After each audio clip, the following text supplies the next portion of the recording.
Par rapport à la question relative à la guerre, monsieur le secrétaire général, le régime en place a recouru à plusieurs accords dont vous êtes au courant.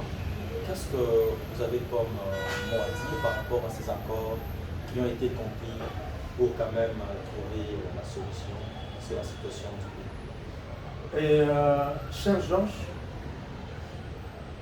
le pays est en difficulté. Et les difficultés de notre pays, nécessairement, voudront qu'il y ait des accords. Ça, c'est valable.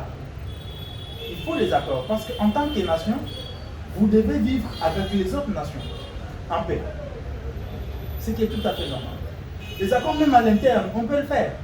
Ce n'est pas le problème. Mais ce que nous sommes en train de fustiger avec la Troisième République, parce qu'il n'y a pas que ce régime qui fait les accords. Même le régime passé, les autres ont fait les accords. Aujourd'hui, il y a plus de 10 tentatives d'accords. Donc, ces accords sont faits pour ramener la paix. Mais fort malheureusement, il y a des détails que nous oublions. C'est que la paix d'une nation ne repose pas seulement sur les accords. Aujourd'hui, sur le plan international, il est prouvé que vous pouvez faire l'accord et les plus forts viennent piétiner sur l'accord.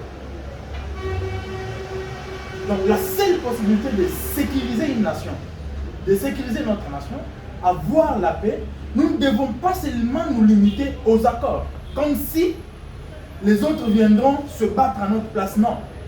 Ce qu'il faut faire en ce moment, c'est remonter les capacités de notre défense nationale. La paix n'est pas un cadeau qu'on vient vous offrir sur un plateau. Non. Nous devons être en mesure, et je l'ai dit maintes fois, avant que notre nation n'atteigne son statut de centenaire, nous devons être en mesure de faire face aux menaces actuelles et à venir, qu'elles soient internes ou externes. Mais pour faire face à toutes ces menaces, nous devons être à la hauteur sur le plan de la défense nationale. Donc voilà un peu ce que je peux En tout cas, vraiment, vous venez vraiment bien d'être saisi. Comme je l'ai dit de l'entame, je ne suis pas venu seul, je suis pas seul sur le plateau, je suis accompagné par Madame Diafet. J'espère qu'elle a aussi pu soit le secrétaire général. Vous avez la parole, Madame Diafet. Merci, M. Georges. Monsieur le secrétaire du parti PSC, je voudrais savoir qu'est-ce que vous reprochez à la Troisième République et vous remettez à tort. Qu'est-ce que nous reprochons à la Troisième République? 1. Le clientélisme. Une république qui se veut à la hauteur de sauvegarder les intérêts de la nation, de se battre pour le développement d'une nation, elle ne peut pas occasionner le clientélisme.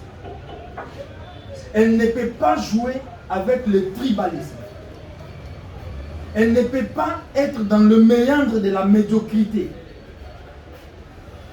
Vous savez, nous avons envoyé quelques-uns d'entre nous, peuple congolais, pour qu'ils nous représentent. Cette représentativité doit être liée à nous pour comprendre c'est quoi nos souffrances. Tant qu'il n'y a pas un bon système éducatif, madame, la Troisième République aujourd'hui a plus de 25 ans d'existence. Depuis 1997, à l'entrée des musées. Parce qu'il y a eu une rupture avec la dictature. Même si les concepts sont développés sur les médias de manière théorique et pour les Français et les diplômes que nous avons, mais sans, vous sentez qu'en pratique, on ne sait même pas comprendre c'est quoi la démocratie, c'est quoi la dictature, parce qu'il y a du méli-mélo. Mais cette république a plus de 25 ans. Regardez le système éducatif que nous avons. Regardez la sécurité l'insécurité alimentaire dans laquelle le peuple congolais est en train de vivre. Regardez l'insécurité environnementale. Mais les Congolais meurent chaque jour ici. Ce n'est pas seulement aux armes à l'Est. Il y en a qui meurent à cause d'un environnement sale, insalubre, madame. Mais la faim tue les Congolais. Quand vous avez les gens qui étudient, qui n'ont pas du travail à la fin, vous voulez qu'ils soient comment? Qu'ils se mettent dans quel pot? Ce sont les éléments qui nous poussent à comprendre que le problème, c'est la Troisième République. Nous avons connu le premier régime, le deuxième régime, nous sommes au troisième régime avec la Troisième République. Aucune promesse n'est tenue. Nous n'avons la nation en train de vivre, comme on dit, par la grâce de Dieu. Comprenez le terme. Par la grâce de Dieu, parce que si nous allons sur le plan logique, nous n'avons aucun atout sur le plan national. Que ce soit sur l'agriculture, l'éducation, la santé, le tourisme, la télécommunication, le numérique et tout ce qui va avec. Il n'y a pas d'atout. On n'a pas d'atout au pays.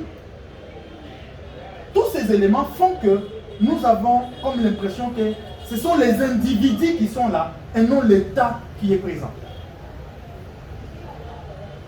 Donc il y a plusieurs éléments que nous pouvons exploiter pour vous dire et à tort l'existence de cette République. Voilà pourquoi nous demandons au peuple congolais et nous vous disons qu'il n'y a pas un système politique à réformer.